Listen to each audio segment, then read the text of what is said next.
Hey everyone, this is Empower Your Students.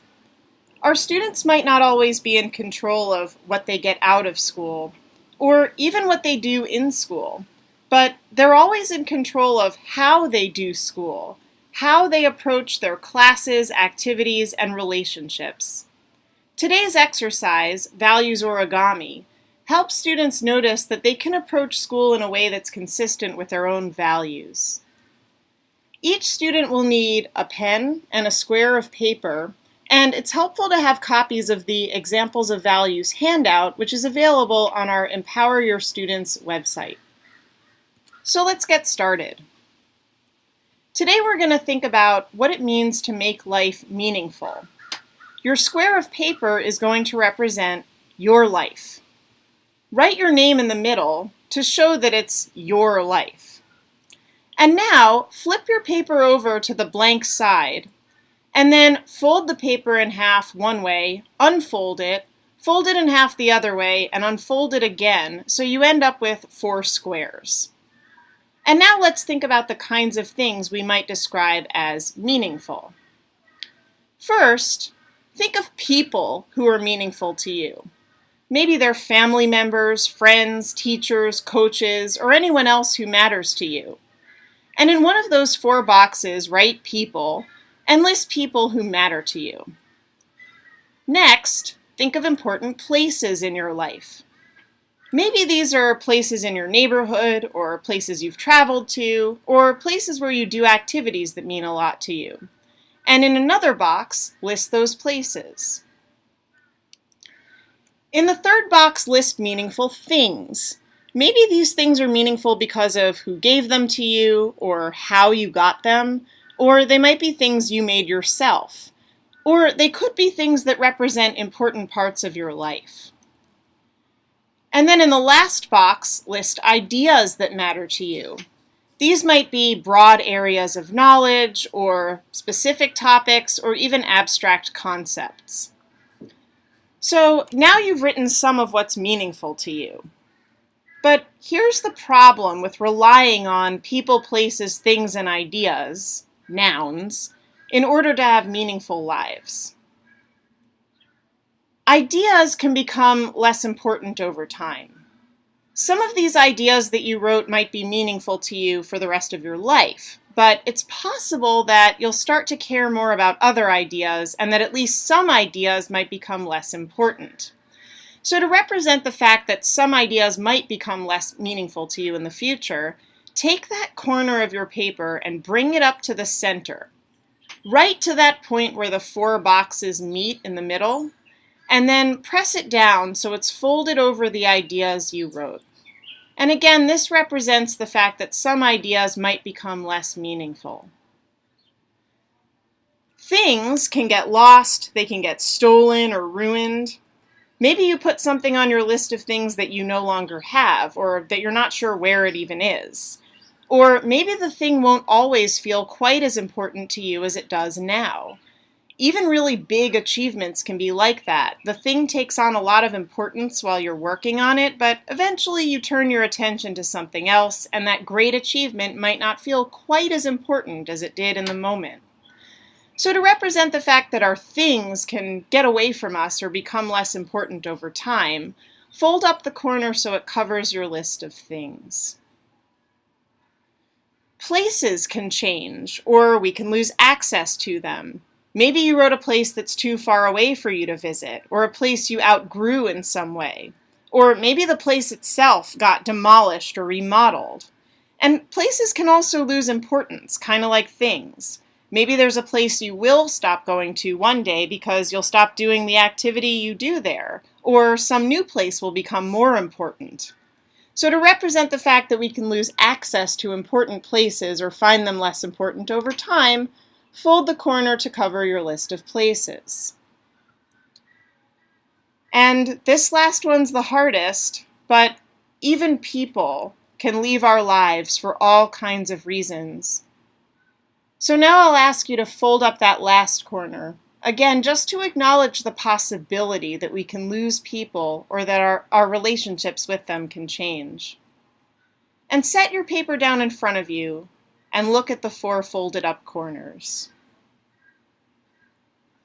So, when everyone and everything that makes your life meaningful is gone, what's left? Flip your paper over. You're what's left. Now, of course, there's nothing wrong with having important people, places, things, and ideas in our lives. Most people want that. But maybe there is a problem with relying on people, places, things, and ideas for meaning in our lives. But what if meaning doesn't just come from the people, places, things, and ideas we get from the world or out of the world? What if meaning also comes from the actions we put into the world? What do you do that makes your life meaningful? Around your name, write some of the actions you do that give your life meaning. These won't be nouns, they'll be verbs or phrases that begin with verbs. And you might refer back to the people, places, things, and ideas that are meaningful to you and consider what you do with the people or in the places or how you interact with the things or ideas. Now, I really hate to do this to you again, but even our verbs, even our actions aren't totally in our control. You can lose the physical ability to do something meaningful.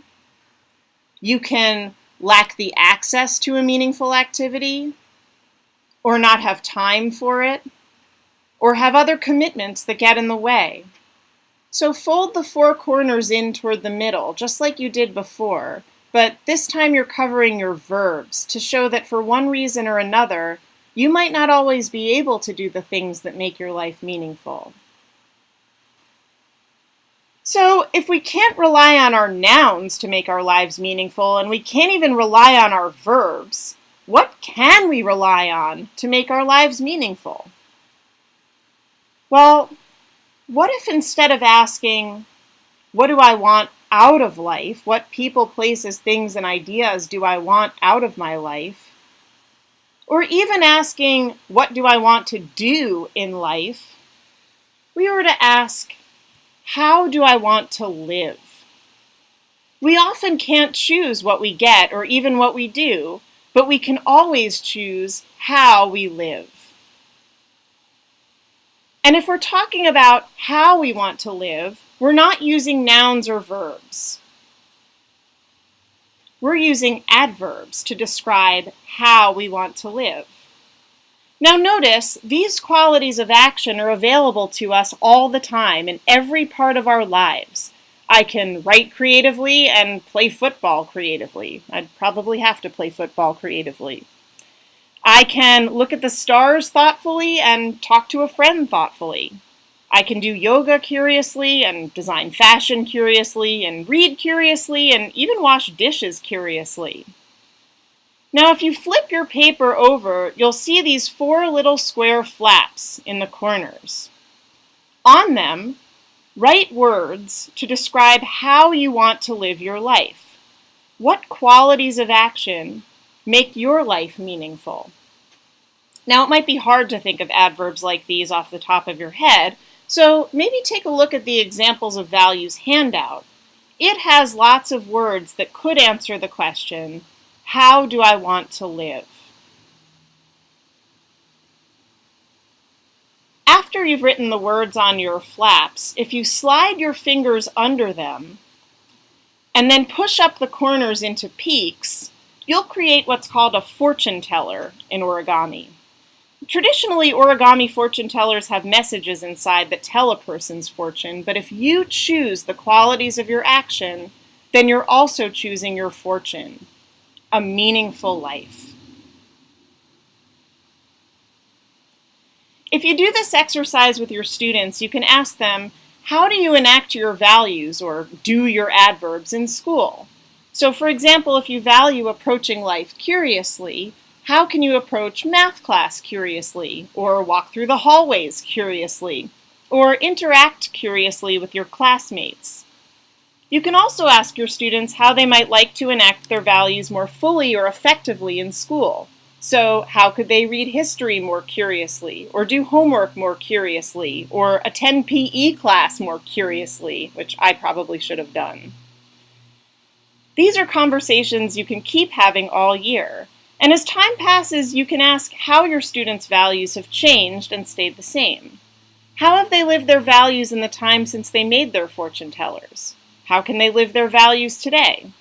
Questions like these can help your students notice that qualities of action are always available to them in a variety of contexts, including school.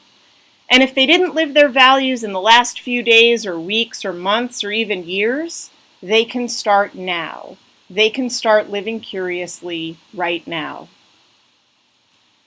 So I hope you've enjoyed this values origami activity. And if you're looking for more ways to empower your students to make school meaningful, you can visit our website at bit.ly/empoweryourstudents.